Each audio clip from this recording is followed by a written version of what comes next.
Hello friends, welcome to home food recipes. આજે આપણે 3 જાતની સુગર ફ્રી લસ્સી બનાવશું, જેમાં છે કેસર લસ્સી, ડ્રાયફ્રૂટ લસ્સી અને રોઝ લસ્સી, જેને બનાવવી ખૂબ જ ઇઝી છે. તો સૌથી પહેલાં એની સામગ્રી જોઈ લઈએ. તો કેસર લસ્સી બનાવવા માટે મેં અહીં લીધું છે દહીં, પોણા કપ જેટલું. 2 ચપટી જેટલા કેસરને મેં અડધો કલાક પહેલાં 1 મોટી ચમચી ગરમ પાણીમાં પલાળી દીધું હતું. અડધી ચમચી જેટલો ઇલાયચી પાવડર, 3 બરફના ટુકડા લીધા છે. અને અમે સુગર ફ્રી ખાંડ લીધી છે 1.5 મોટી ચમચી જેટલી. જે સુગર ફ્રીનો પાવડર આવે છે, સુગર ફ્રી ગોલ્ડ, એ જ મેં યુઝ કર્યો છે. જો તમે આની જગ્યાએ નોર્મલ ખાંડ લેતા હોય તો 4 મોટી ચમચી લઈ લો. તો સૌથી પહેલાં નાના મિક્સરના જગમાં આપણે દહીં નાખી દઈશું.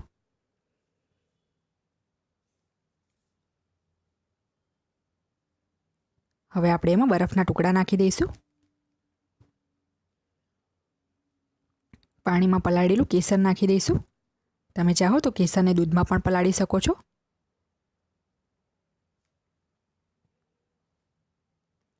હવે આમાં ઇલાયચી પાવડર નાખી દઈશું.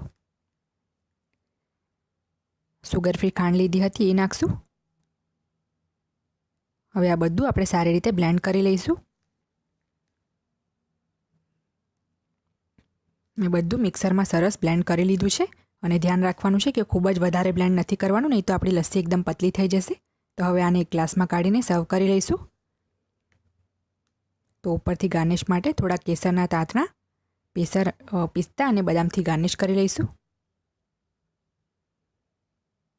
તો હવે આપણે બીજી લસ્સી બનાવશું. હવે આપણે રોઝ લસ્સી બનાવશું. તો એ માટે મેં પોણા કપ જેટલું દહીં લીધું છે. દહીં આપણે વધારે ખાટું નથી લેવાનું અને ગાઢું દહીં જ યુઝ કરવાનું છે. 3 બરફના ટુકડા લીધા છે. 1 મોટી ચમચી જેટલો ગુલકંદ, જેનો ફ્લેવર લસ્સીમાં ખૂબ જ સારો આવે છે. 2 મોટી ચમચી જેટલું રોઝ સિરપ લીધું છે. ગુલકંદ અને રોઝ સિરપ બંનેમાં મીઠાશ હોય છે, તો ખાંડ થોડી ઓછી જ યુઝ કરવી.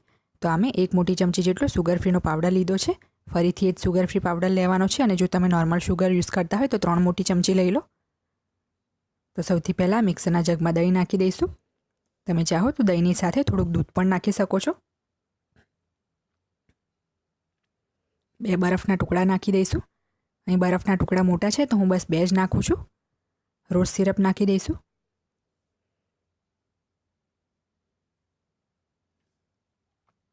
ગુલકંદ પણ નાખી દઈશું. જે સુગર ફ્રી ખાંડ લીધી હતી એ નાખી દઈશું. અને હવે બધું સારી રીતે પીસી લઈશું મિક્સરમાં. ધ્યાન રાખવાનું છે કે વધારે બ્લેન્ડ નથી કરવાનું, નહીં તો લસ્સી એકદમ પતલી થઈ જશે. તો તમે જોઈ શકો છો આપણી રોઝ ફ્લેવરની લસ્સી રેડી થઈ ગઈ છે. આને પણ એક ગ્લાસમાં કાઢીને સર્વ કરી લઈશું. ઉપરથી થોડાક પિસ્તા અને બદામથી ગાર્નિશ કરી લઈશું. તો હવે આપણે ત્રીજી લસ્સી બનાવશું. તો ડ્રાયફ્રૂટ લસ્સી બનાવવા માટે મેં અહીં લીધું છે અડધો કપ જેટલું દહીં. દહીં વધારે ખાટું ના હોવું જોઈએ અને ગાઢું જ દહીં યુઝ કરો. આમે 5 બદામને બ્લાન્ચ કરીને એની છાલ કાઢી લીધી છે. બદામને ગરમ પાણીમાં 3 મિનિટ માટે ઉકાળી લો. એ જ રીતે મેં 8 થી 10 પિસ્તાને પણ બ્લાન્ચ કરીને એને પણ છાલ કાઢી લીધી છે. આમે 1 મોટી ચમચી જેટલા ટુકડા કાજુ લીધા છે. 2 બરફના ટુકડા, 1.5 મોટી ચમચી જેટલી સુગર ફ્રી ખાંડ, આ પણ એ જ સુગર ફ્રી ગોલ્ડ છે. અને અડધી ચમચી જેટલો ઇલાયચી પાવડર લીધો છે.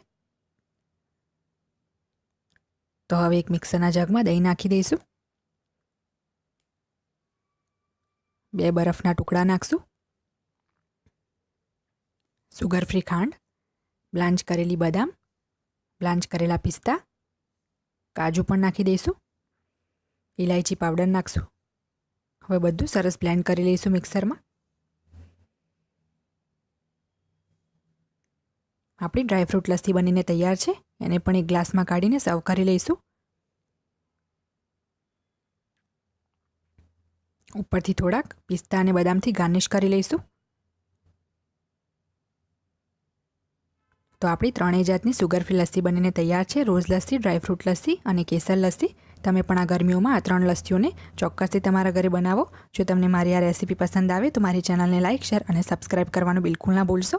સબસ્ક્રાઇબ બટનની બાજુમાં જે બેલ આઇકન છે એને પણ ક્લિક કરો, જેથી તમને મારા દરેક વિડીયોની નોટિફિકેશન મળતી રહે. જો તમારે મારો આ વિડીયો હિન્દીમાં જોવો હોય તો એની લિંક મેં ડિસ્ક્રિપ્શન બોક્સમાં આપી દીધી છે. તો મળીએ નેક્સ્ટ વિડીયોમાં. ત્યાં સુધી આવજો.